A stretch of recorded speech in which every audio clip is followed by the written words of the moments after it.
Hey everybody, welcome back to Terminus, the Aqua 4 of extreme metal podcasts. I am the death metal guy, aka Grizzly Bear released into In This Moment crowd.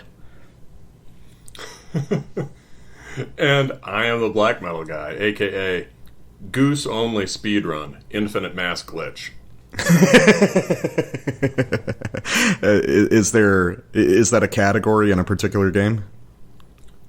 No, it's more like a loose interpretation of a very funny series of photos that I found online the other day. Which is, if you Google man getting attacked by goose, you get a picture of some 16-year-old with golf clubs being chased by a goose. And the funny thing is, like, when the goose hits him, he completely goes 90 degrees up in the air, and it looks like the goose is the goose seriously has the drop on him. The only way I can explain that is there was an infinite mass glitch. Me and my girlfriend walked into a gas station the other day, and when we came out, we were accosted by a gang of Muskogee ducks. Ooh. Yeah, there were 4 or 5 of them just gathered around the entrance to the door of the gas station, and they were not aggressive, but they were definitely panhandling uncomfortably close. My girlfriend attempted to pet one. It did not go well. I don't think you pet the gas station Muskogee duck. I think that's a good way to get. That's a good way to get I don't know what. That's a good way to get something. Well, I mean, it's a good way to get stabbed. If any duck is going to have a knife, it's the kind that's loitering outside of a Shell station in a bad part of town. So, anyway, we got a show for you guys. Real quick housekeeping at the top of the hour. The usual. Follow me, the Death Metal Guy, on Facebook at Terminus Podcast. Follow the Black Metal Guy on Instagram at Terminus Extreme Metal. And if you're particularly dedicated, subscribe to us on Patreon, where $3 and up gets you access to our Terminus Prime bonus episodes, and $5 and up gets you access to the Terminus Black Circle, our private Discord server, where it's been a lot of memes and a lot of going over historical black metal records. But with that, we've got something very special as a little short review up front. Some time ago, in an interview with Nikhil from Anal Stab Wound, I mentioned being very fond of a band called Embodied Torment, a very brutal, Brodequin-style, brutal death metal band that released their first album in 2015, and then just went oddly silent, despite the fact that it was pretty critically and, in terms of audience critique, acclaimed. I was very surprised when we received an email from one of the members of Embodied Torment, Joaquin Chavez, who is sort of the core member of the project, who said that he had been listening to our show and was very surprised to hear his band mentioned, and let us know that Embodied Torment was rising from the grave with a new EP to be released this summer. Well, here we are. We've got the EP. It's awesome. This is Embodied Torment with Archaic Bloodshed, released, of course, on New Standard Elite, digitally and on CD. So I was really excited to hear from Joaquin. The first Embodied Torment record, Liturgy of Ritual Execution, as I said, released in 2015, is really just sort of a touchstone for this particular style of brutal death. These guys, or this album in particular, has become kind of a flagship, at least in my mind, of the New Standard Elite, ultra brutal death metal style. Clearly descended directly from Brodequin, keeping up the same sort of medieval torture and warfare themes, but with updated standards of production and technicality and speed. It is incredibly brutal, very unapproachable for those who aren't into brutal death, and I just love it to death. So I was expecting, to some degree, more of the same with the new EP. And that is true in the sense that this is very much descended from Brodequin and very much spiritually in keeping with the band's previous work. But it also had a lot more to offer. it seems to me that Joaquin, with what is essentially a new lineup, except for him, this is almost a new band, is making an effort to walk a sort of tightrope where they maintain the aesthetic intensity and the timbral extremity of this ultra brutal death metal style, but try to wind that style somewhat back to more traditional death metal songwriting. So this EP exists at a really interesting point of inflection where it requires concentrated listening to pick up on all its intricacies, but it's not so unapproachable that it just sounds like a wall of noise. These are certainly songs. They have catchy, immediate riffs in them alongside just huge walls of chromatic blasting. There's a ton of dynamics across these 3 tracks. They're littered with individual moments that are immediately memorable and exciting. And overall, I just think it's an outstanding effort to bring this ordinarily completely unapproachable style of brutal death into something that a more typical listener could appreciate. And we've been noticing that a little bit with brutal death bands in the past couple of years. Like I would talk about the Stabbing record from late last year, which also attempted to make brutal death a little bit more approachable by adhering to more traditional death metal songwriting conventions.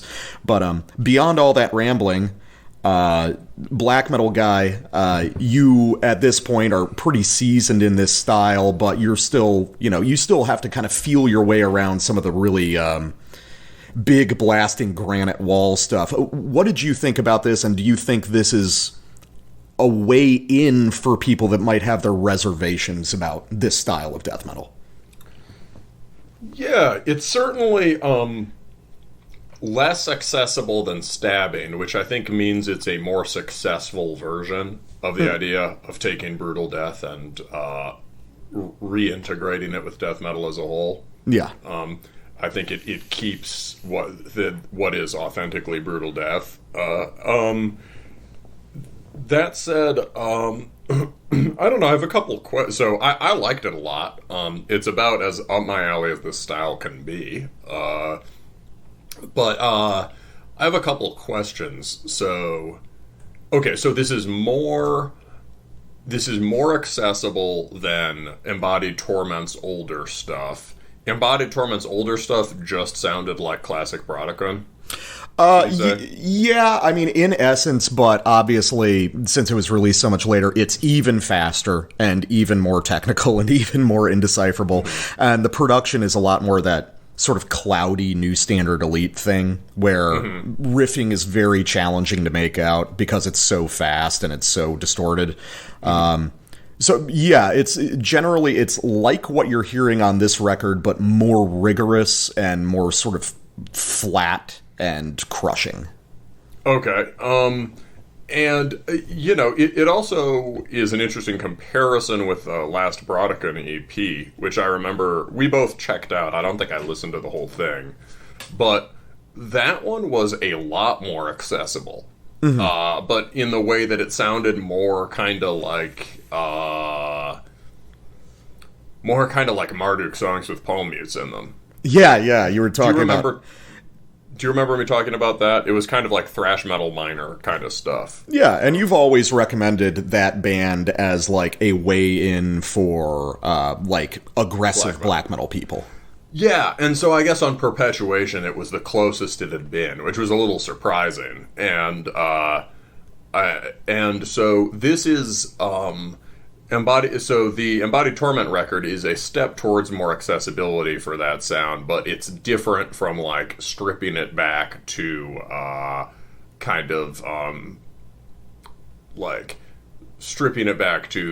note streaming black metal riffing.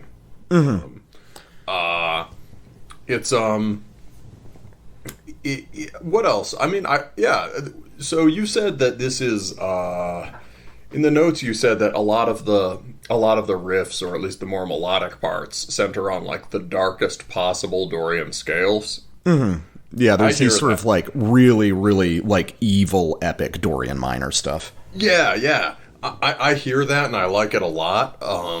And you mentioned something else in the notes, which I think, although Should we wait to get to some of the more definite influences, or talk about them up here? Well, I think we can at least let me throw out a sample, just so people can get an idea. So this is going to be off the second track, Grasping Salvation, right from the jump. I really like how distinct each of these songs is on the EP. All of these tracks feel very narrative in a way that I appreciate, and it seems like Joaquin and company. It should also be said that as we constantly talk about Brodequin, Joaquin is actually a live guitarist for Brodequin, so a lot of this material is coming directly from the source. You know what I mean? So these songs, though, are designed in this very narrative way, and it feels like Joaquin has really made an effort to make the jump between an aesthetic and musical connection and really convey that feeling of medieval bloodshed. And I think that's really cool, and I think that it's very effective, and it doesn't sacrifice any of the extremity of this style in that pursuit.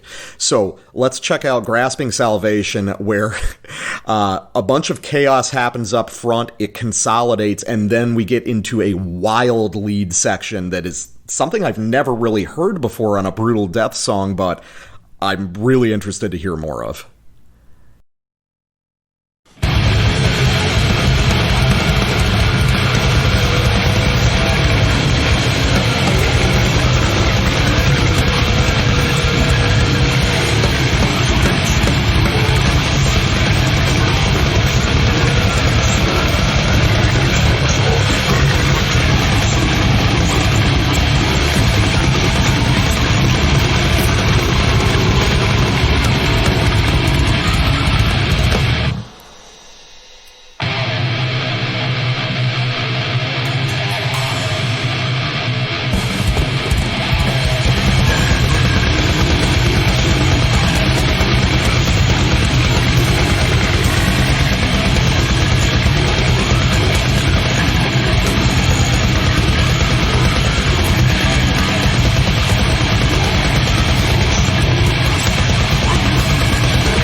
So right up front, you've got a sort of like traditional Embodied Torment section where you've got that huge wall of chromatic blasting for about 30 seconds. It's very indecipherable in the way that I enjoy in this style.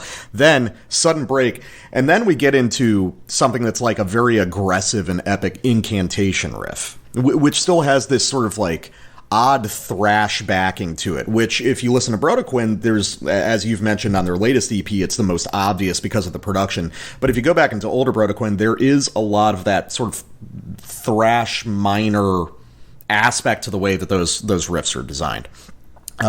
So then we get into that, the music consolidates itself a little bit more and plays around with that riff idea, goes through a few different variation sequences before this giant, epic, storming, but still very uniquely shaped lead comes in. And that lead actually repeats verbatim toward the end of the track. So it's not a random solo, it's a very considered part of the melodic space of this song. I think it's really fucking cool. And I think that Embodied Torment are really good, especially on this EP, at dotting these songs with moments like that to kind of guide the listener through some of these more inscrutable parts. Yeah, so that That lead is really neat, and I like what you said. It basically has the melodic shape of the more storming black metal of stuff like Dawn or Gorgoroth, maybe. But it is it has something different from those, which is that it is slow. It's not tremolo picked. It's played with just sort of like classic heavy metal guitar interlude sort of inflection, right? Yeah, it would be recognizable to Iron Maiden as a heavy metal lead. Exactly. Yeah. And so it's going, but the background remains extremely fast. So you just have this like hovering, suspended melody that is just as dark as the rest of it. And that melody, and in that effect, it's really most like immolation. And you mentioned that in the notes, but as soon as you said it, I think I looked at your notes.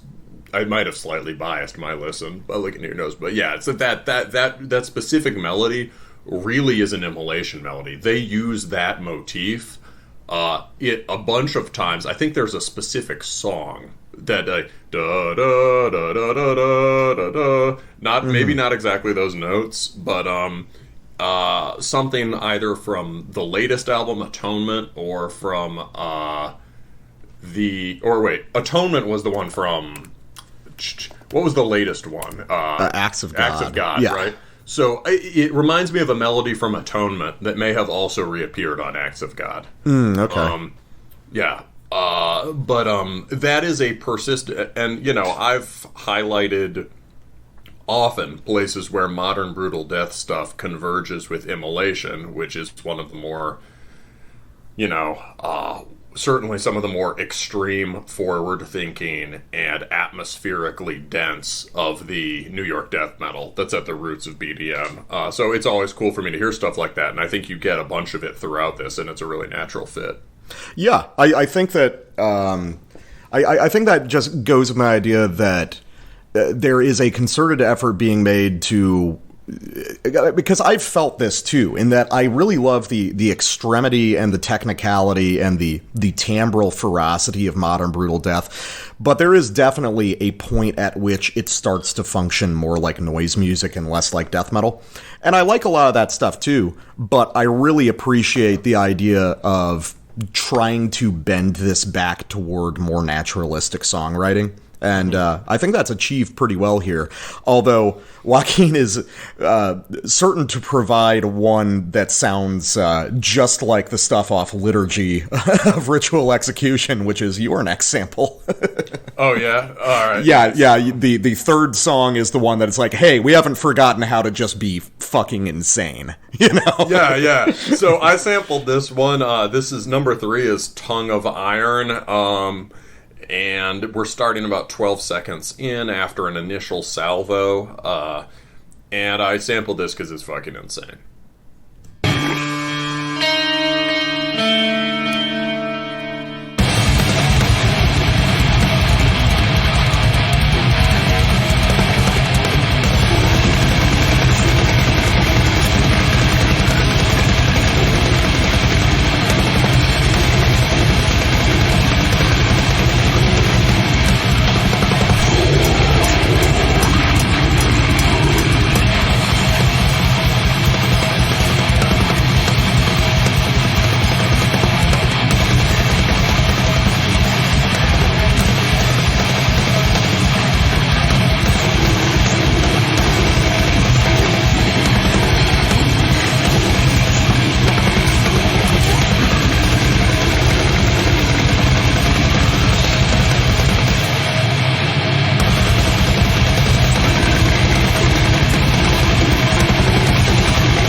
That's really good. That's really extreme. Yeah, that's extremely extreme metal. Okay, review's done. No, so the things to highlight there. I mean, the initial blasting is just inscrutable by design. All you get is the percussive effect of it. But by about the minute mark, it does start to acquire more of a recognizable shape. And you actually get a sort of da-da-da-da-da-da pulse that's kind of like the big slow, stern riff that the death metal guy highlighted on Grasping Salvation. Yeah, there's I do want to say just real quick so I don't forget. I really love this particular drumming performance.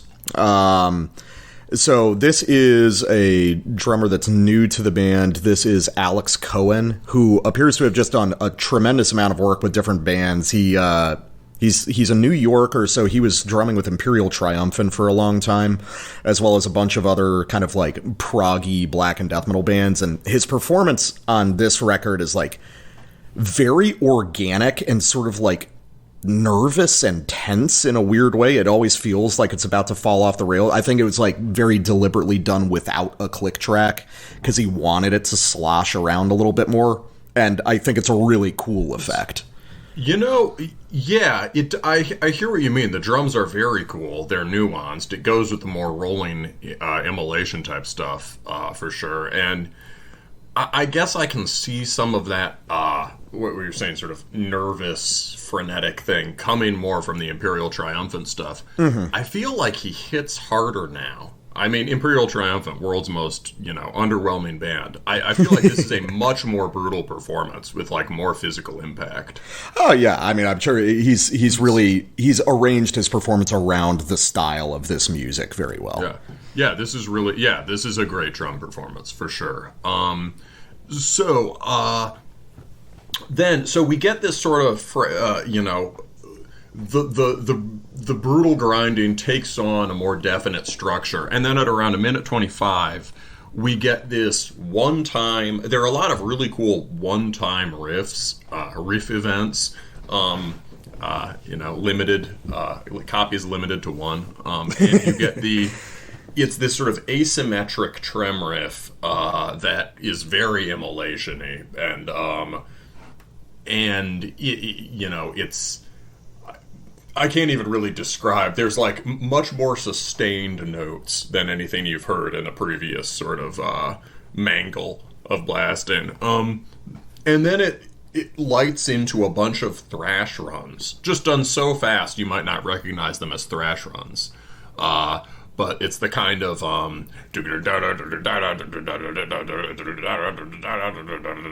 but with way more notes in them. Not like actual numbers of melodic notes outside the palm mute, but just way more intricacy. Mm-hmm. Right? So it's the basic notes are still but it's like this is a strategy they use repeatedly. It's on the main track, on the first track, Deconsecration of the Monolith, too. Mm-hmm. The really most clear-cut riff on that is like a halftime part on Rain and Blood that might be like an 8-part sort of phrase that has been turned into a 16 or 32-part phrase. And there's never more than like maybe 1 to 3 open string notes.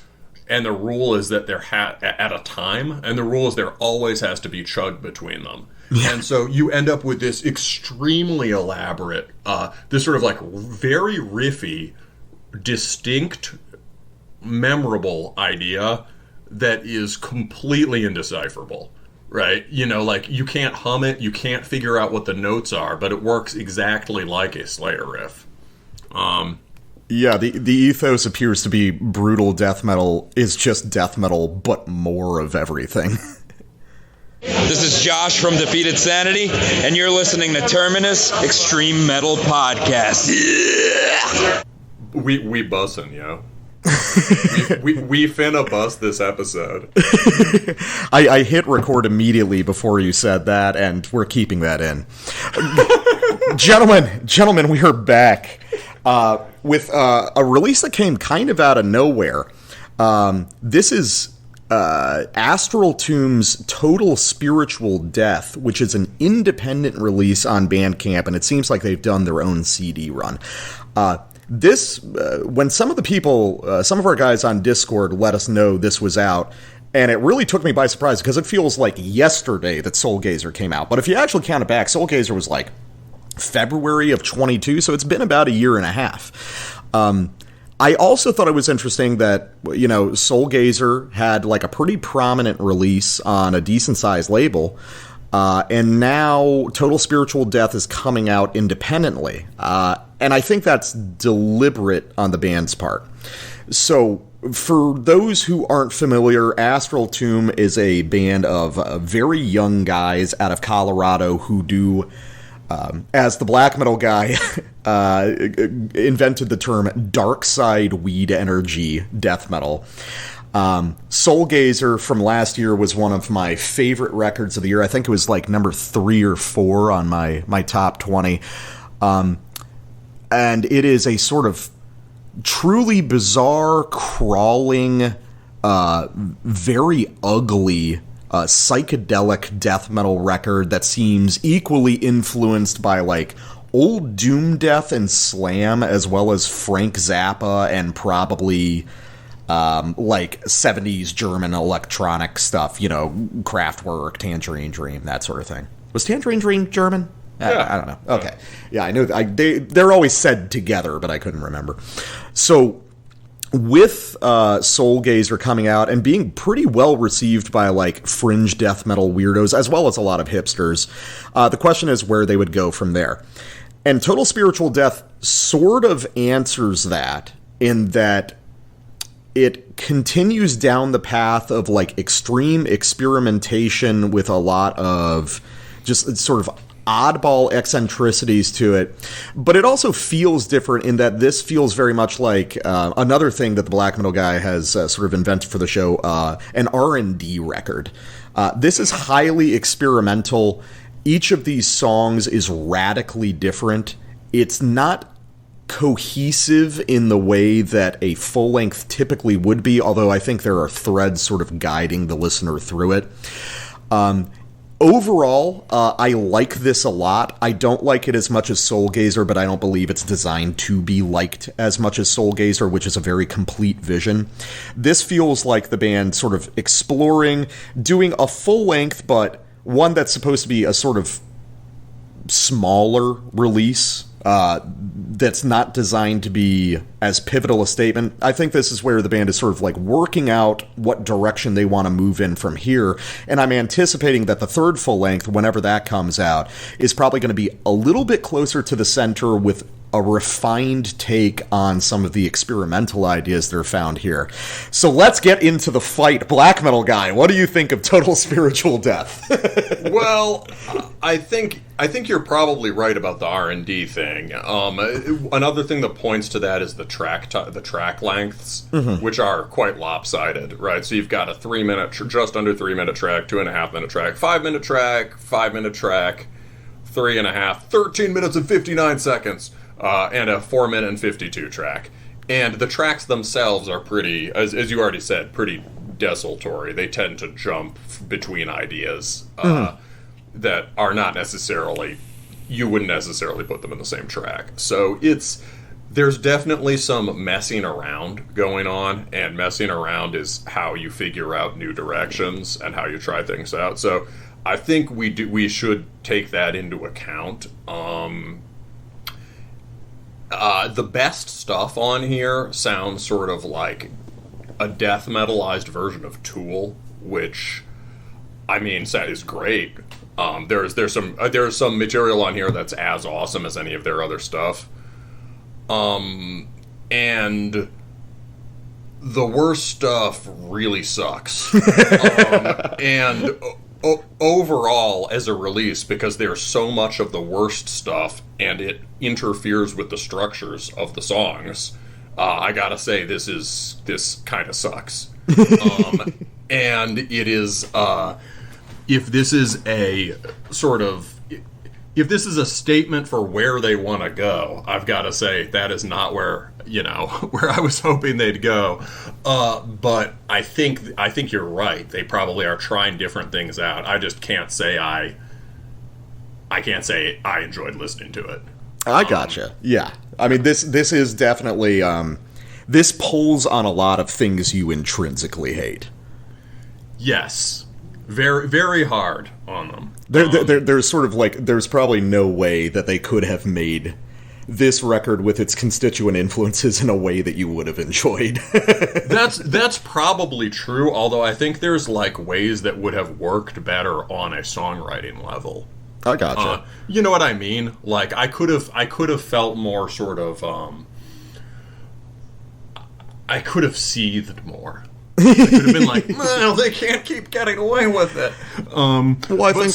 I think it's an important question to ask. I sort of brought it up in the notes, which is I think that Astral Tomb is one of those bands that really does make an argument for post-death metal being an idea that's out there. Yeah.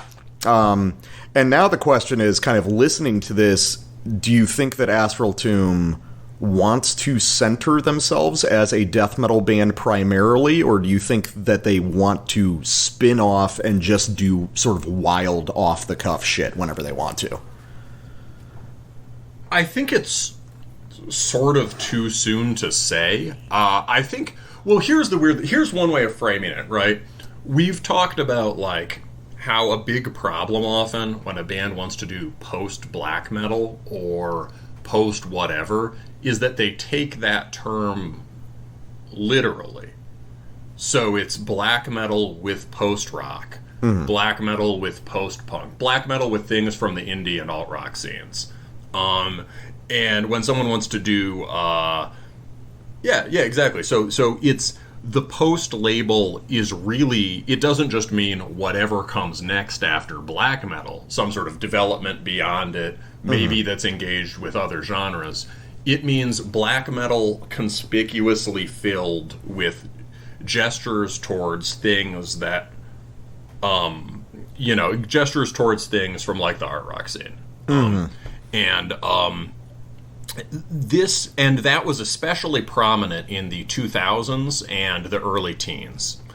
And now it's just a thing that people do as its own self-contained thing. And whereas there's other records that you and I have described as this is post-black metal, and maybe it is influenced by Screamo or Shoegaze or whatever, but it actually just really doesn't sound like black metal anymore and is doing its own thing, because these have been successfully integrated.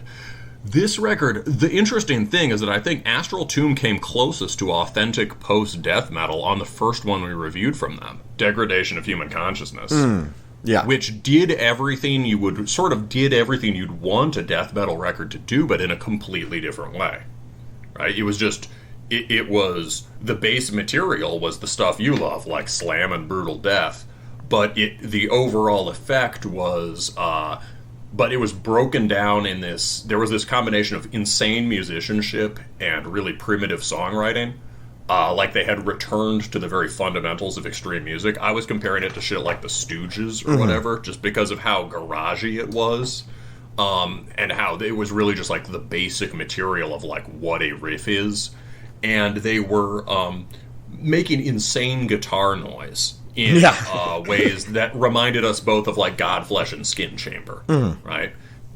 Something extremely stoned about it, but not in the conventional stoner way. Yeah. So that really seemed like a point towards post-death metal. Soulgazer had a lot of that on it too, but also more things that we would conventionally associate with prog or experimental. This record just has a lot of pieces of post-genres in it. Things from the post-punk musical scene. And also prog stuff thrown in. And it's thrown in this kind of eclectic grab bag way, sometimes next to metal parts, sometimes interrupting them, sometimes layered over them, often with some skill. These guys are great musicians and songwriters, right? It it comes off like the kinds of it comes off like the kinds of things that bands from Brooklyn were doing in the early 2000s and the early teens, and it irks me immensely for the same reasons. I gotcha. Well, let's get into some of those comparisons up front, because we're going to have a lot to talk about when it comes to, individual techniques used.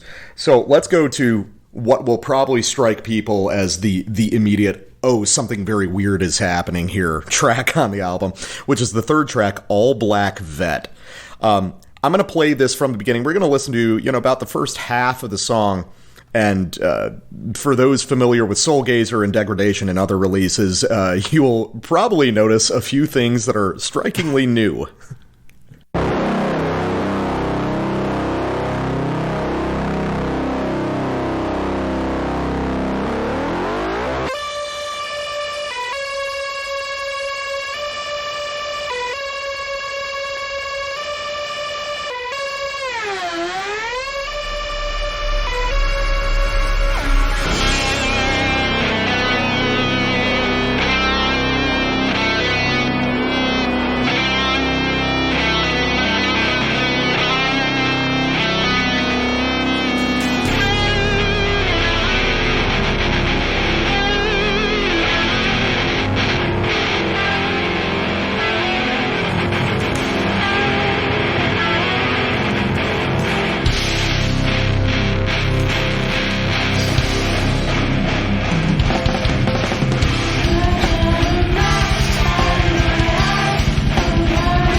So yeah, up front, immediate weirdness. You've got all the analog synth stuff, and then churning sort of slam riff with like ethereal 80s shoegaze female vocals over the top. Definitely sort of bracing this early into the album, but I like it. And I like it because of certain aspects of the guitar composition. I think these guys probably just take very seriously a lot of stuff we're kind of jaded on. I bet these guys take, like, Cynic extremely seriously. And they probably take later Godflesh extremely seriously. Later Godflesh, especially as it started to progress into Jesu, got really into the idea of doing these extremely heavy palm-muted riffs, but built out of major key chord voicings. So you had this strange... What is that? I think there is a severe weather siren in the background, which is not supposed to be going off on a Thursday, so let's take a quick break so I can figure out what the hell is going on. Alright, we are back now that the black metal guy's town has been devastated by the Wrath of Thor. Anyway, so... back to All Black Vet, and it's weird wandering. So, like I was saying, late Godflesh going into Jesu, you had this interesting contrast between these, like, doggedly heavy, sort of like almost Celtic frosty rhythmic ideas, just these like aggressive stomps, but with these sort of shining major key voicings. And there's a lot of that on this song that's contrasted really intensely with the sort of churning chromatic stuff that we recognize from earlier in the band's discography.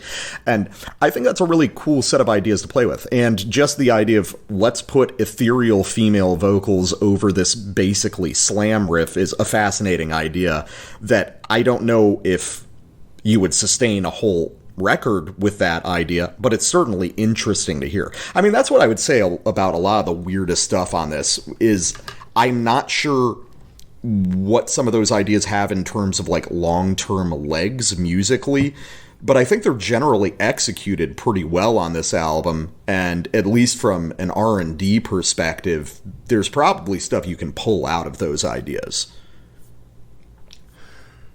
Well, yeah, I don't know. So this part is, it's definitely well executed. They've done a great job of making the vocals mesh with the heavier guitar stuff. They've, I don't know if it's really a slam under it. It's still a muted riff, but what he's playing is these kinds of slided bar chords. Mm-hmm. And, the guitarist and the guest vocalist have done a good job lining their stuff up. So her phrases meet the guitar chords at the end of each phrase. When she goes, when it sort of swells, when it meets that sort of, it has a high, the drone point is a high note. And listening to it today in the light of day with a little bit less wrath, the coolest influence that came to mind when I heard that was the vocal shaping sounds like some of the weirdest, most chromatic stuff that happened on the earlier My Bloody Valentine stuff. I was thinking in a shoegazer. I was thinking of that and Mazzy Star and stuff. Yeah, so like the record before Loveless. Oh yeah. So that's Isn't Anything, mm-hmm. Which is odd and dark and kind of gothy. Sounds more like Sonic Youth. And the bar chords he's playing there, those sort of like big dense chords slide, and the whole way that they're using the high string drone is all very sort of My Bloody Valentine. Mm-hmm. But I can't say it works for me in the same way. It's skillfully managed songwriting-wise, but I feel like it's just next to this hideous chug part, and I don't hear them adding up to any... I hear like, oh, cool, that was a shoegaze part, and then this is a brutal death part, but I don't hear them adding up to anything. I think the songwriting conceit on this record is I talked about it a little bit in the notes. It's like a lot of extreme metal records thrive off of a sort of like interrelated homogeneity.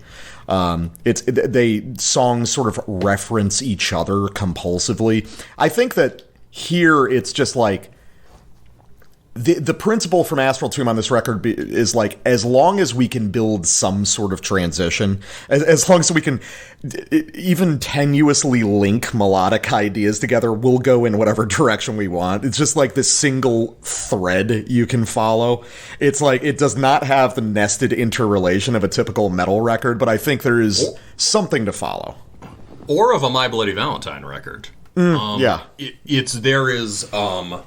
There's not a continuous atmosphere being built. Then I've got to think about the part itself. Okay, the vocal and guitar overlay, skillfully done, but do I like hearing it? No, not really. Mm-hmm. And I gotta say, the first thing it reminded me of was not My Bloody Valentine, but sort of the more skronky and bizarre side of early 2000s indie rock stuff that has like an academic music theory academic music training background. So like Dirty Projectors. Basically the conceit of like, I feel like this band is like trying new things and looking for things that might be post death metal or original, but a lot of the parts that are most conspicuously wacky sound pretty familiar.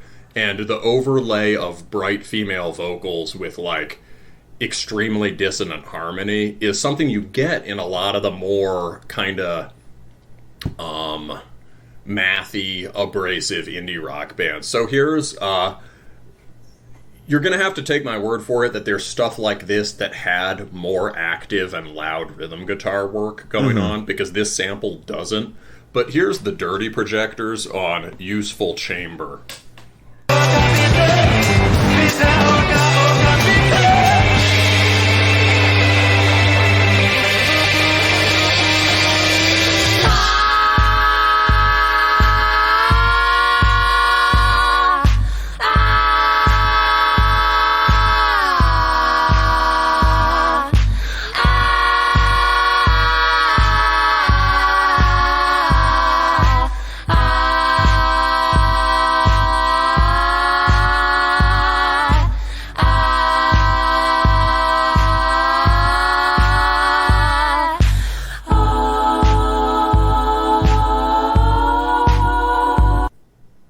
Hear that rise at the end of the phrase? Yeah, no, I definitely get where you're coming from on that.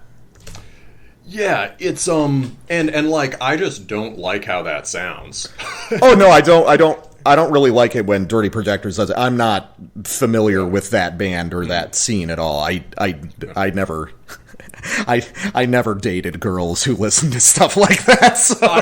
Boom! I was literally gonna say I know all this stuff because I was surrounded by it. You have to have a certain kind of New York girlfriend, you know, bro. You don't know how right you are. I remembered something like.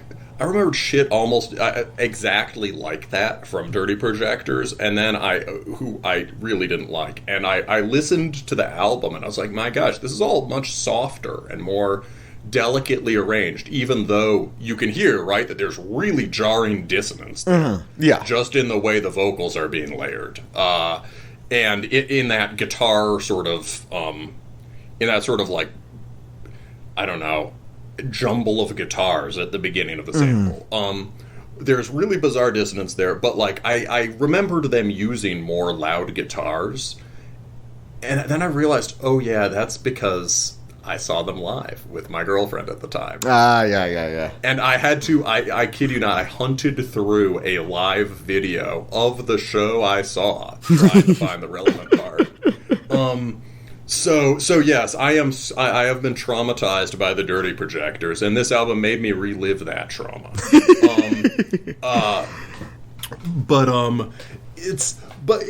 Basically, like, it's just the larger gesture that some of the more it's the point we make often on this show. The way to go beyond death metal is to return to the very roots of death metal and before, and to return to really fundamental shapes and impulses, which Astral Tomb have already done on their earlier stuff. And this sort of like lateral reaching to other genres that people think of as arty, inherently arty and forward thinking, well, they sound kind of retro. It dates it to the early 2000s. Oh, I definitely agree that there is stuff here that sounds like sort of deliberately retro. Like a lot of the synth work is pulling directly off. I always forget, there's some German name for that kind of music, you know, the whole Kraftwerk Tangerine Dream thing. Kosmische. Yeah, kosmische. Like there's definitely like, it's directly referential to like kosmische stuff. And that was present on Soulgazer as well.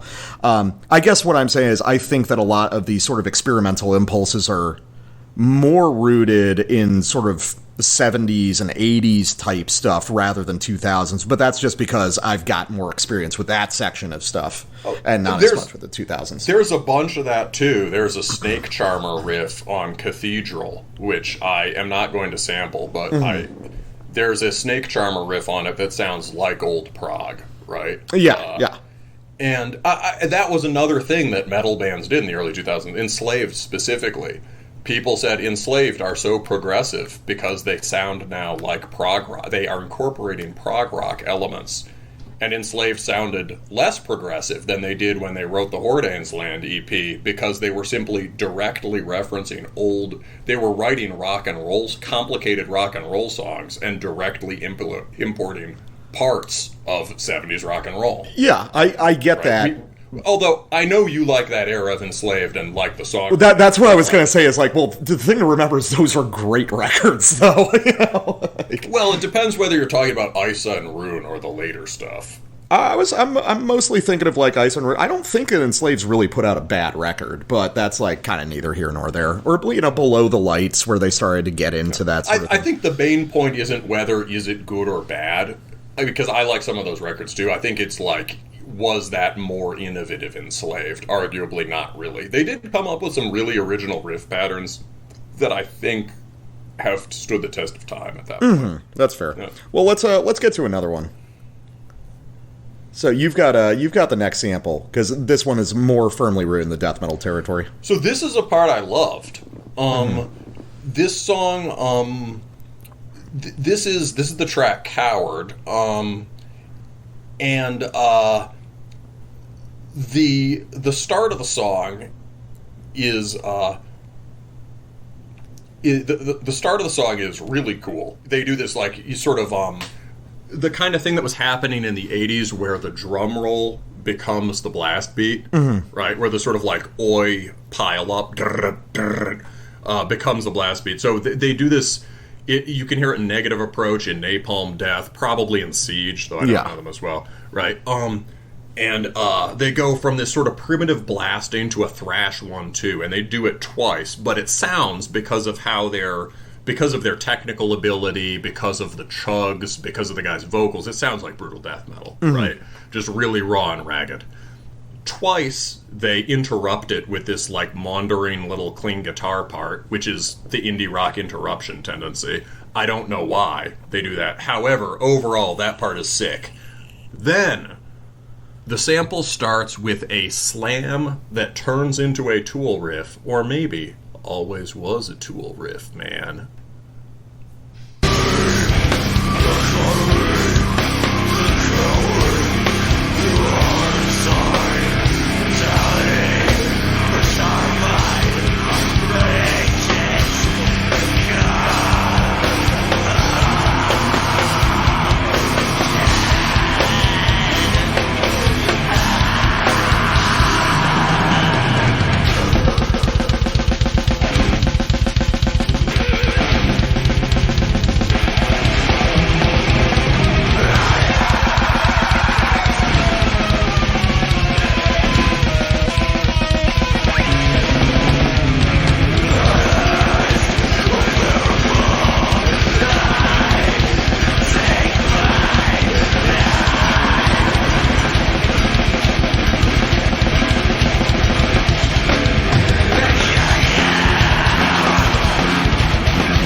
Yeah, it's really cool, and I think it's cool specifically because, like, I think in a sense they're playing with the terms in the same way that they do on a lot of the other songs on this record, just in a way that's more satisfying to you.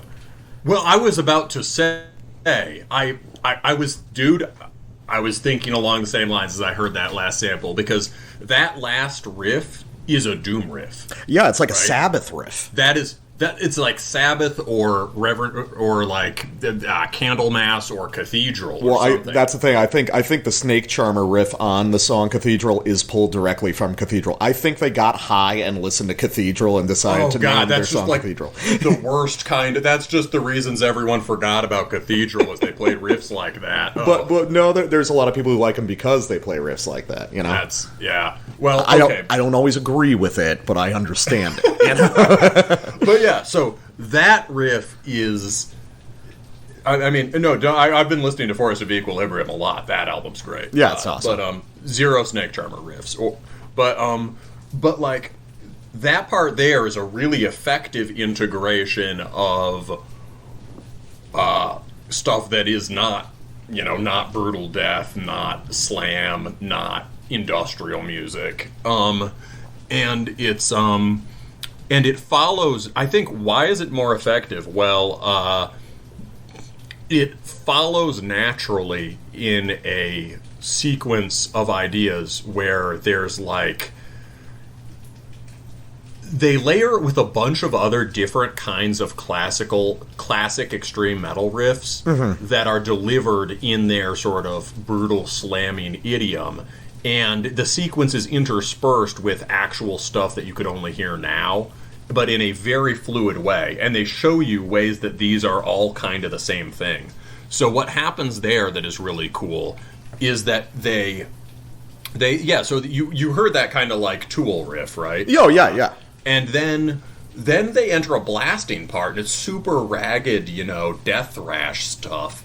It's literally a 2-note riff. Right, so obviously they're doing that kind of go back to go forward primitivism thing that they did so well on their earlier stuff, and then that spills into a 6/8 part, which is, I think you would point out rightly, very heavy metal. Right, it's like the most heavy metal part. It's like the most heavy metal parts at the root of a bunch of different genres, whether it's doom or early black metal or System of a Down or whatever, and then that part goes into the first throwdown riff, which is which is awesome. Yeah, and that's like a motif they've used before on various other songs. You're right. It's super heavy, and it's like that's clearly coming from Brutal Death and Slam, but it also kind of sounds like Neurosis sped up. It's And beatdown, it's kind of like a beatdown thing, but being done with a lot more texture than is usual in the sort of like that, the sort of in the part with the slide. Oh yeah, a lot of Astral Tomb songs, like just on a riff by riff level, are sort of like slam or beatdown songs with all sorts of crazy textures overlaying them. Yes. And so there's this crazy slam or beatdown riff, and then you think that's the beatdown, you think that's the throwdown, and then he goes, "To face me," and then you get big throwdown, but the big throwdown is just a classic Doom riff. Yeah. But because of the way they've sequenced it, it also works as a breakdown. Yeah, they're playing with your natural expectations. Yes. So here there are things that are definitely not like the first thing we'd expect from this band, but they're all being worked into their underlying vocabulary, and they're taking what they're doing and installing it in older and older iterations of the tradition, rather than looking outside it for novelty. And I find this approach to innovation a lot more convincing, and it also gets them a bunch of additional room to play with melody and texture. Yeah, I get what you're saying. And I think, I guess my point is that I think that they're doing both of these things in equal measure, which goes back to me saying it's an R&D record. Yeah. It's like the kids are having fun, playing around with all these different things that they enjoy from all these different sectors. Fun cop here to shoot your dog. That's certainly my job. That's certainly. Yeah, I'm sorry. I hear your dog has drugs. All right, let's go to the capstone epic of the record, which is Funeral of Self. I really like it. This is like a 14-minute song with a whole bunch of different arcs that occur in it. And I think it's really neat all the way through. There's parts of it that you really don't like, which, of course, I understand. I knew you were going to hate. But, okay, I'm going to go toward the middle of the song. This is coming off the end of a very protracted, sort of like African percussion-inspired hand drum section. I think they're hand drums. The timbre sounds different from the regular kit that comes in. Might be Indian percussion. Yeah, it might be. It's something like that, but I don't think it's coming from the kit itself. I really like it just because it sounds cool. I understand that it's like an insane diversion that really doesn't relate to anything else, but I have time for that because I'm a long hair at heart. But I'm going to come off the end of that, and then we're going to get into some stuff where it seems like Astral Tomb has started listening to some more black metal.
So when I say that this strikes me as black metal, it's not in like individual riffs or in melodic intervals, but sort of in a broader sense of construction. When that riff comes in off of the hand drum passage, it's based around this stinger of just big stern Dorian chords, that dun dun dun dun dun dun dun dun dun dun dun dun, which is a little motif, dun dun dun. Yeah, which is something like if you take like these slow Marduk songs, you know, like take one of their slow albums like World Funeral or Wormwood or something, where they're tending to operate at these sort of doomier tempos. A lot of the riffs are based off of those stinger motifs like that. A lot of the riffs will be built out of, you know, sort of like conventionalized, you know, big held chords or slow trem. But what you're really remembering from the riff is the that stinger at the end. And that stinger usually ends up being an organizing principle for an entire song. It keeps going back to that. As you can hear in this song, they work with that material for about 90 seconds, just rotating things around this single, like, dyadic or triadic chord structure. And then where it progresses from there is super naturalistic and organic into the more brutal death material. So I guess what I'm saying is, despite the addition of all these kind of weird, eccentric elements, the core of Astral Tomb's skill at being able to develop these really weird, jammy, but directed extreme metal songs is still really intact. I think that's fair. I don't think they've lost it. I just think they've wandered all over the place away from it. But there's a bunch of it here. And that's true. Like, this part is awesome. And the Marduk comparison makes sense now that you say it. It's a lot of what those slow songs do and what makes them a tough sell for some people, but interesting for, I guess, people like us, is that they sort of refuse to write. Ordinarily, you do the slow song, so you write some sort of really elaborate black metal riff, and Marduk just refuses to write anything but Marduk riffs at this point, and we know a Marduk riff has between 2 and 5 notes. Yeah. So the slow song is going to be like that too, and they find really cool and dramatic ways of using that. So I hear that, and even just breaking out of that with a dive bomb into a blast part, it's brutal death blasting, but that's still a very black metal gesture. Yeah, right? yeah. Right, we did the slow part. Now, even the chords at the end coming in, I almost was sad you cut it off there, because the chords at the end are beautiful. And sound very black metal. That's like some of the most epic Dorian texture you're going to get in the song. Yeah, I think Funeral of Self I think Coward is great. I think Funeral of Self is awesome, but I also think Funeral of Self is a 4.5-minute song that is padded out into a 14-minute song. Yeah. It's like, this is a song that, so the death metal guy already addressed the drum solo is what it is. He basically said what I would say about it. I think the transition out of the drum solo that he sampled here is brilliant. Like, you could do something like the drum solo more succinctly, or maybe like there's like a whole section of interplay between the drums and guitars that precedes the death metal guy's sample. You could cut out the 2 minutes of solo hand drums and just have a more kind of integrated drum solo part, and that would show both the hand drummers, who's not the same as the drummer. I think it's one of the other guys. It would showcase his technical ability, and it would interact with the rest of the song in a really cool way. So credit where credit is due. Parts of that are cool, but on the end of the song, there's this weird way where they I'm just going to play it for you, basically. So it continues kicking ass from where the death metal guy sample left off, around 9 minutes. It does that for about another minute, and then it builds to this tremendous finale. Let's start there.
Yeah, you guessed it. They're going to do the loud part again.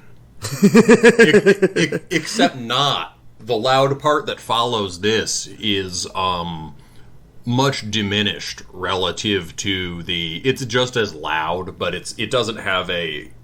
There's not this complete musical idea there the way that was in the previous build-up. I don't know why they did this. It seems to me that the song has a beautiful and definite finish at 10:35. You often stress the importance of finishing a song in a cool way. Mm-hmm. It just, like, locks with that grunt right over the drum hit. Mm-hmm. That's okay. And then, I mean, if you wanted, you could fade it out on some texture, but I think it would just... It ends on a period, and then the sentence keeps going. And to anyone who has listened to the stuff they're drawing on, right? I mean, it sounds like those are Mogwai kind of chords at the beginning, mm-hmm. or any other post-rock band for the time, early 2000s. You Godspeed, the early Pelican stuff, or whatever. That's what they do there is pretty familiar, and it doesn't really build. Weirdly, it just sort of hangs out, and then it's replaced by another chord. They don't even orchestrate the big post-rock build. And I feel like I understand they're experimenting and messing around, but again, like, the thing they were doing before that was more original and more intense and had far more Dark Side Weed energy.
Okay, and I just remembered I am introducing this album. We are Air of Abrasion by Shroud of Despondency, a very independent release from Milwaukee, Wisconsin. we all know what made Milwaukee famous wasn't the beer, it was the severe avant-garde weirdo metal of a very small group of dudes centered on the band Brazier, who we've reviewed a few years ago. And Shroud of Despondency is a member of that, is one guy from that band.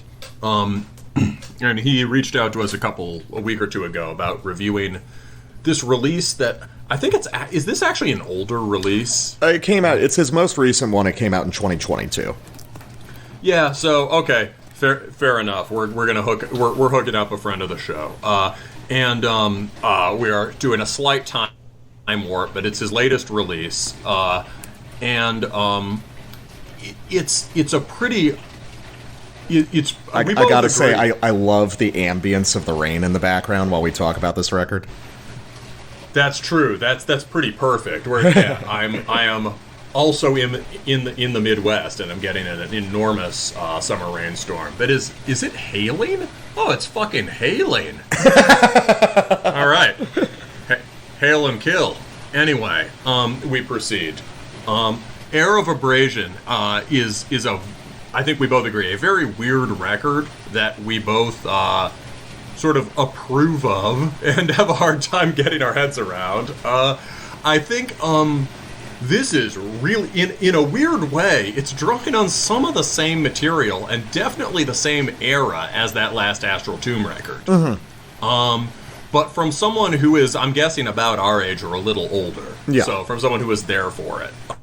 And it's definitely a metal record, but it's steeped in a bunch of stuff, non-metal stuff from that era. And it has a kind of deeply personal, almost songwriter aspect to it that's unusual in metal and hard to pull off without it becoming Dear Diary. But this has a kind of, this is sort of deeply affecting in the way that some of the best DSBM is, and also sort of ties personal misery and fear into a greater cosmic drama, right? Yeah. So, yeah, here, I'll just go through some of the basic stuff in my notes, right? Musically, probably we agree the bass element here is the most difficult late 90s, early 2000s symphonic black metal. Yeah. But a lot of other shit going on here. It is abrasive and weird. It's the sort of symphonic black metal that happened when they were like, let's take the spiky parts and make them spikier.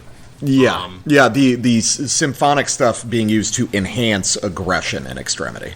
Yes. The sort of the strange, spindly, dissonant leads on the Second Emperor record. Yeah, and you can see how this connects to like you can see how this connects to Thorns and stuff like that. Yeah, for sure. And you have a couple cool name checks that I don't know at all. We could also maybe throw out something like Anorexia Nervosa. Oh yeah, I was definitely going to mention Anorexia Nervosa. There's something about the way this is presented along with the vocals, because the vocalist for Anorexia, that was Hreidmar, before Count Nosferatu, Commando, Beis Mahash, etc. But it's got a similar sort of like ranting, sort of puking style that he would do. Yes, yeah. And also what this reminds me a lot of is the mid-2000s albums by Vladimir Cochet, who did projects like Mirror Throne and Weeping Birth, which were really, really popular right around like 2005 to 2008, but are sort of forgotten now. But those were, especially Mirror Throne with Carriers of Dust, was like ultra high speed, very digital symphonic black metal. It almost like a precursor to Flesh God Apocalypse or something like that. Whoa. I'm not sure I even knew about those guys back then. Oh yeah, it was a very internet thing to be into. It was like he was really big on forums and stuff. Yeah, no, that makes sense. So this is steeped in that, but it is also in a lot of ways very goth, but maybe in a sort of capital G way, right? Mm-hmm. Not necessarily the subculture per se, but there's a very gothic atmosphere here, which is also something you get in Anorexia Nervosa and a lot of those late 90s synth black bands. Yes. Also, I guess we should mention Cradle of Filth. But the most nasty parts of Cradle. This music is very focused on generating negative affect, right? Which has been one of the more controversial subjects on the show recently. Sometimes I'll be like, damn man, this record just makes you feel bad, and like I don't know why that's like good art, and you'll be like, yeah, but that's the point, man. And we go back and forth on that for 30 minutes. And this is a record that's very focused on generating negative affect that I can really appreciate. It really raises your cortisol levels. This is very engaged. It's not like enervating music. It's very stressful music, and it doesn't just make you feel bad, or it sort of makes you feel this omnipresent web of stressors coming from outside you that are sort of crisscrossing your body and tearing you apart at all times. It's a very thoughtful sort of misery, especially as the album progresses and a sort of pivot occurs halfway through.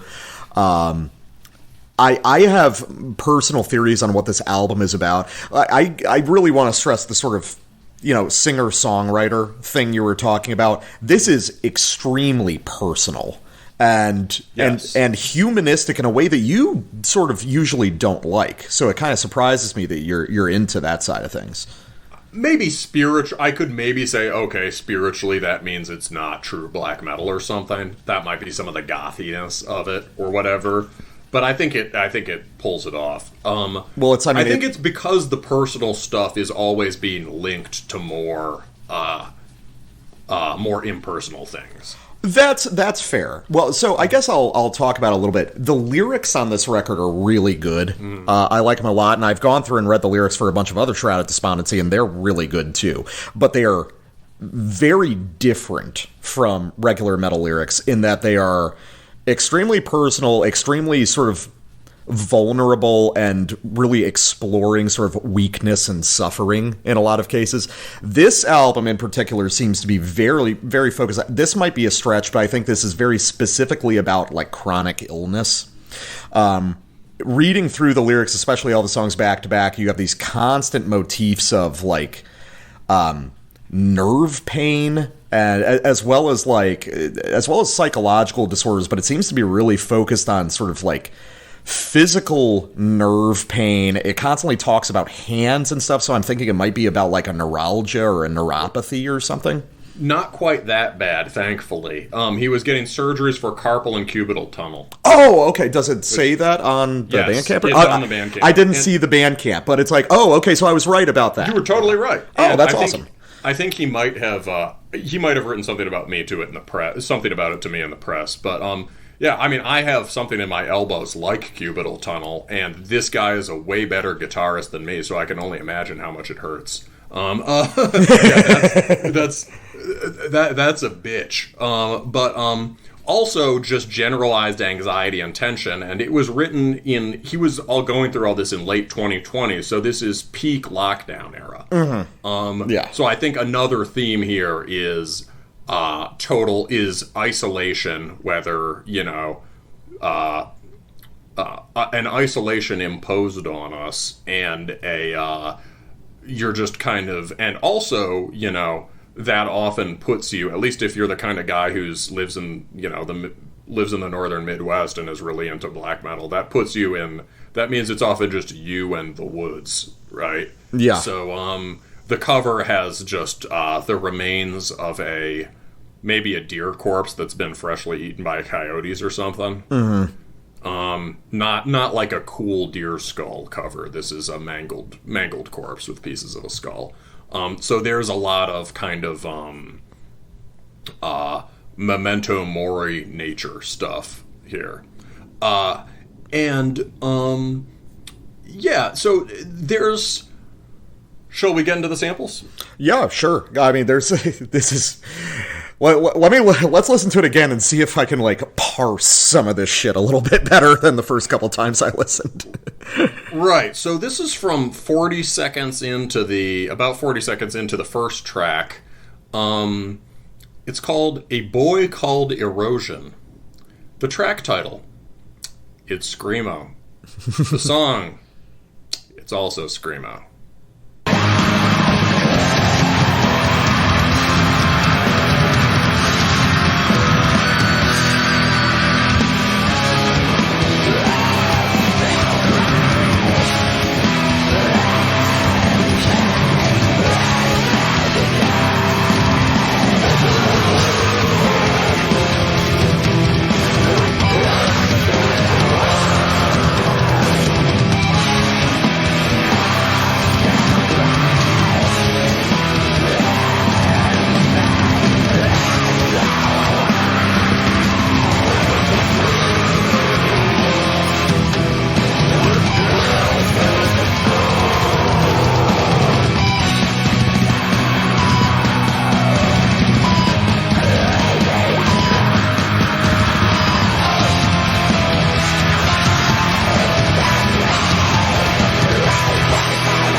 Yeah, it's screamo, but it's melodically built exclusively. It's interesting. So melodically, it's entirely within this sort of late 90s black metal, but all the structural stuff and the rhythmic impetus behind it is very screamo and post-hardcore. Yeah, so just from the what's the most, maybe for some people, what's the most obvious screamoism? It would probably be the vocal, the insistent fast vocal on that last part. So you get the sort of chugged blast part, which is very late 90s synth black, and you get this da da da da da da da da da da da da da da da da da. You have this fast vocal repetition. It's sort of it's not sing-songy, but it's songy, right? It's vocal forward. It's vocal forward rockish inflection of the kind you'd be more likely to get in screamo and hardcore, and especially with that vocal tone, right?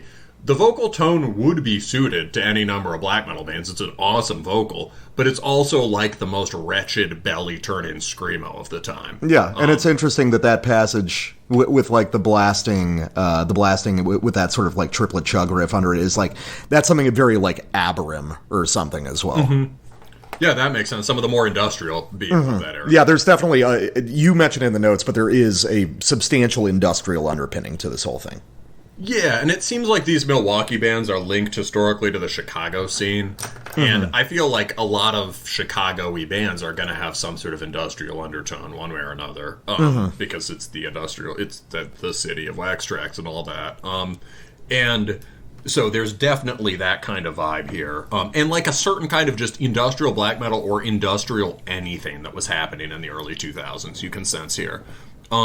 But also before that, the first Dead giveaway is just the lurching rhythm. It starts out the gate with bum, bum, bum. Yeah.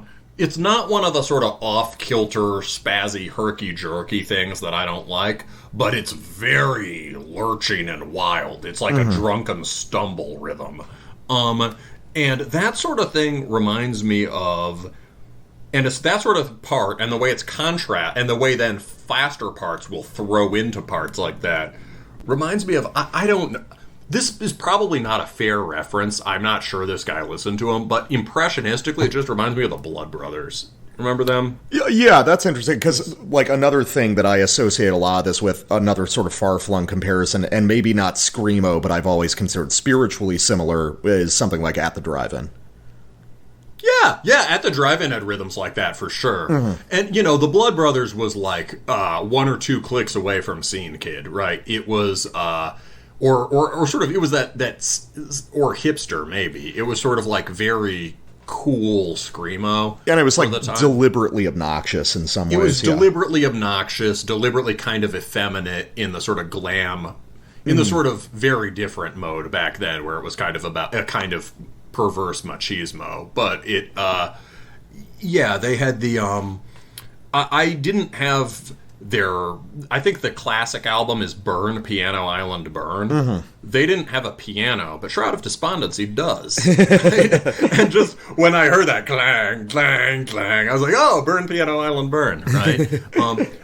I didn't have that album, but I had the one after it. Anyway, so this is, and they also had really nasty vocals. Yeah, they were really extreme. I remember when I was really young, probably like before I got into metal really, I heard a random Blood Brothers song on MTV or some shit, and it was like, I was like, wow, this is really awful sounding. Yeah, Blood Brothers were like, that was some of the first really gnarly shit I got into, probably when I was 16. Another important historical point, which I bet you can corroborate, symphonic black metal was not out of the question in screamo itself. To the extent that those guys were listening to, aside from like the very root hardcore grind screamo bands, which probably were actually listening to Norwegian black metal, yeah, your Orchid, but on the more popular wave of screamo, like, they were listening to Cradle of Filth and Dimmu Borgir. Oh yeah, it was a whole sort of hot topic nexus. You know, all those kids were listening to all the same general stuff. You know, and again, here's another one that surprised me. I was in the bar the other day, and someone put on a song and was like, hey, this is pretty good. This is like really dramatic screamo, but it sounds like elaborate synth black. Like, what is this? It was very poppy, but it was really good. Like, what is this? Oh, it was the fucking Used. Oh, really?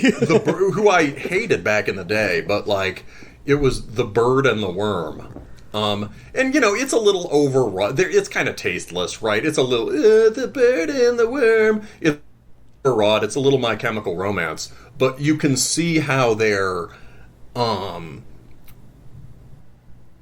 you know, they had one foot in the more extreme side of screamo. And you can hear that nexus of influences. I doubt that's an influence on Shroud of Despondency, but Shroud of Despondency is pulling directly on the same time period and the same combination of influences. Yeah, there's stuff in the water at given periods of time where even if you're not listening to like the specific bands, you end up interacting with those ideas. For sure.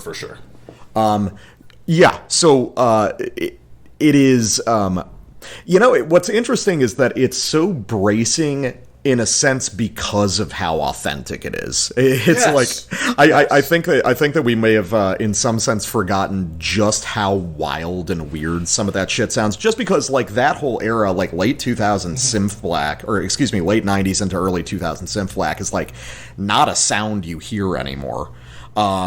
But going back and listening to something like Limbonic Art is always wild because it's just like, it's so crazy and so tasteless and unhinged that it's like, wow, we were really doing this shit for a while. This is what, there was a period where a lot of black metal sounded like this, and that's wild. Okay, so I'm going to go to my first sample, which is off the third track. It's called The Machine That Grinds On Is the Machine That Needs Blood. Another emo song title. All of these are emo song titles, basically, which is cool. So this is the track where things start to pivot slightly.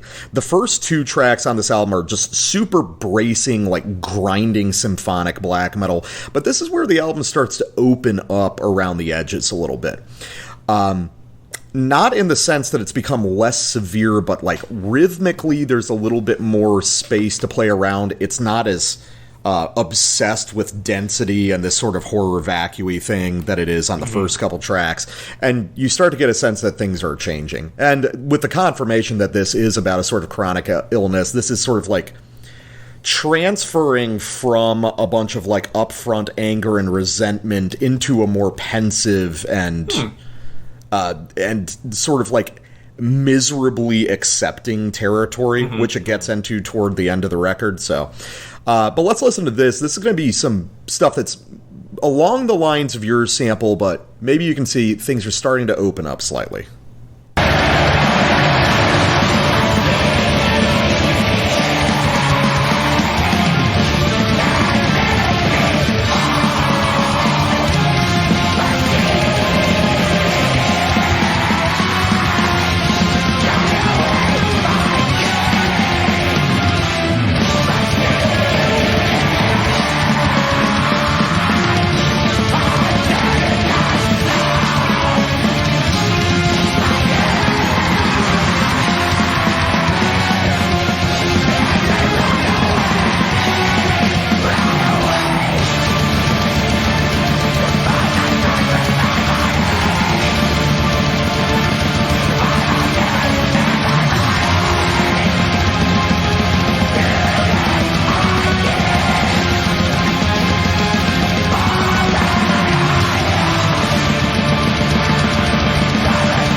So you can hear that it's like immediately similar in terms of melodic contour to your first sample, but there's more repetition. There's a sort of frustrated looping that starts going on. This is that whole sample I play is really just like two contrasting sections, and it feels like it feels like it's stuck. It's sort of like trapped within itself because you keep hearing these big momentous pauses at the end of riff sections, and then it just goes back into the A riff or back into the B riff. That's a good point. That really fits with the lyrics. Yeah. I mean, this song lyrically is sort of about repetition and like an inability to move or progress, dreams, sort of like dyadic modes of being, just A, B, just like suffering, relief, and relief that is, of course, poisoned by the knowledge that there's more suffering to come. So it's really cool and effective at announcing this big pivot in the album that really lands with the next track, Water in the Cemetery, where everything, the emotional texture of the record changes completely. So I mean, another important part of the lyrics there is, I think, his focus on work. Like that he, machines can't make me feel whole. Machines cut away my days. Machines aren't there to console my nerves as they rot away. You can see the lyrics are kind of screamo, right? Very personal. The minds I trust with my body survive on pain and my money. To them I give all that I am. The machine grinds on anyway, etc. So there's something about his work, even his... It's not just his guitar playing or whatever. His work is eating his body, and and it's sort of it's dissolving into the ether, into somebody else's cerebral world, and into the floating world of funny money. Yeah, into the medical industrial complex. Exactly. Yeah.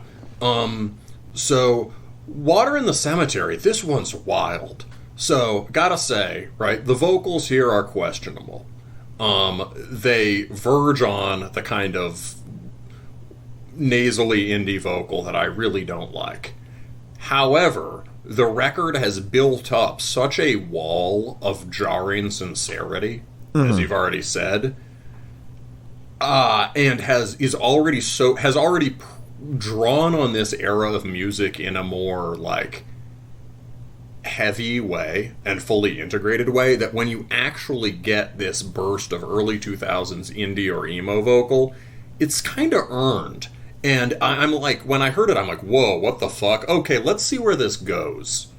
Well, it's apparently, I was looking through some of the band's prior work, and this isn't like without preceding material, because some of the Shroud of Despondency records are apparently like full-fledged neo-folk albums.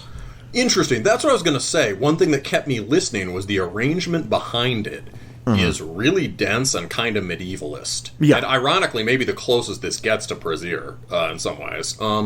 But like the arrangement behind it could be on a neo-folk record or some of the best gothy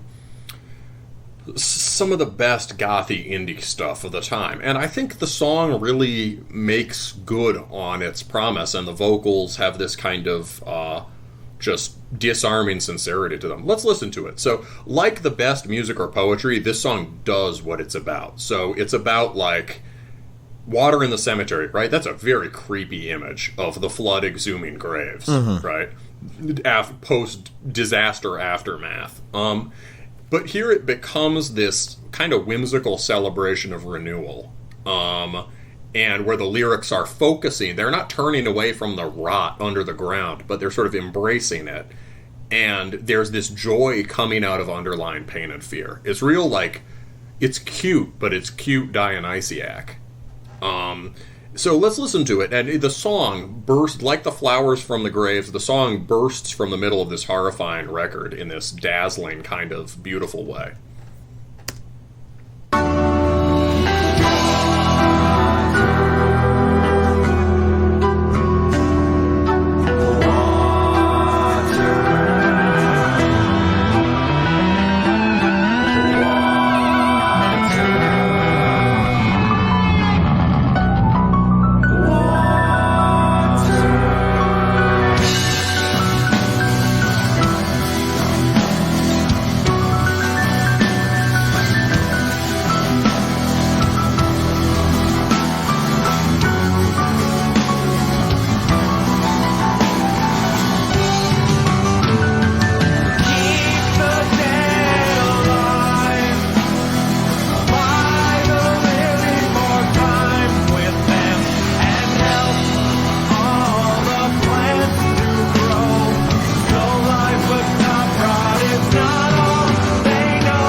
I'm good. All right. So that was lovely. Yeah. And we were talking about like the vocals, right? To you, it reminds you of a certain neo-folk convention in vocals, which I can for sure hear. Some of the more whimsical neo-folk. You compared it to Crooked Mouth, that we reviewed recently. Yeah. You and Hyper Shaman reviewed Crooked Mouth when I was out. I think I was on vacation or something.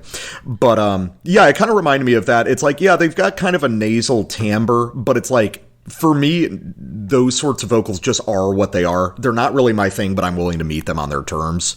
But I really like his melodic arrangement of his vocal lines. I mean, that's a really densely arranged piece of music.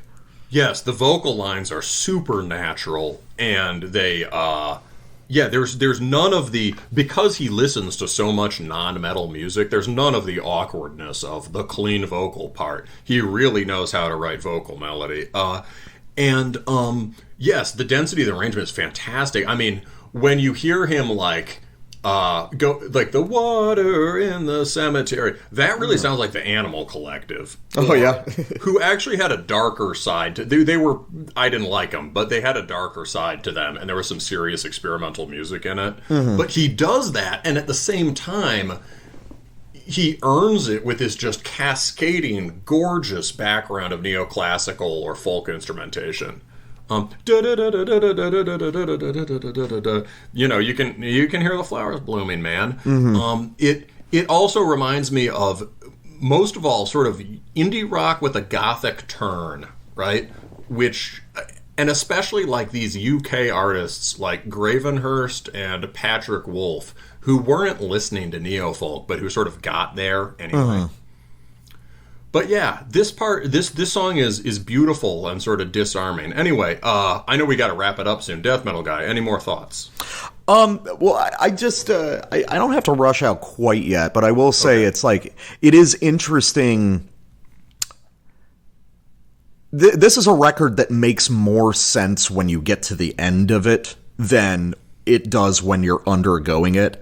Because, you know, your first listen, having this sort of neoclassical, neofolk track is very disarming, but read through the lyrics, go back and listen to the album again, and it feels like a very natural development. You know, this is definitely a record where theme and musical intent are deeply intertwined. So this isn't the thing that I typically go for on metal records. I just kind of missed the boat on neofolk. I think at this point I've heard enough of it to decide. So I was like, I'm never going to be that into this sort of thing, but I can appreciate it for what it is. And it does work really well, especially as we move toward the final song, another capstone epic we're talking about on this episode, which is Entropy Divine. This is the longest song on the record at like nearly 15 minutes. I think it's by far the best.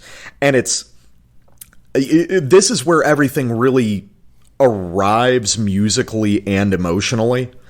This is like, there's moments on this that are genuinely kind of heartbreaking between the lyrics and the music, which is interesting because this is in essence a sort of screamo post-black song in full bloom, but a really, really good articulation of it. So this is very hard to sample, so let's go somewhere toward the beginning of the song, kind of as it really gets its feet under it, and listen.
So, yeah, this is operating within a certain kind of post-black idiom, but I think the constituent influences are radically different.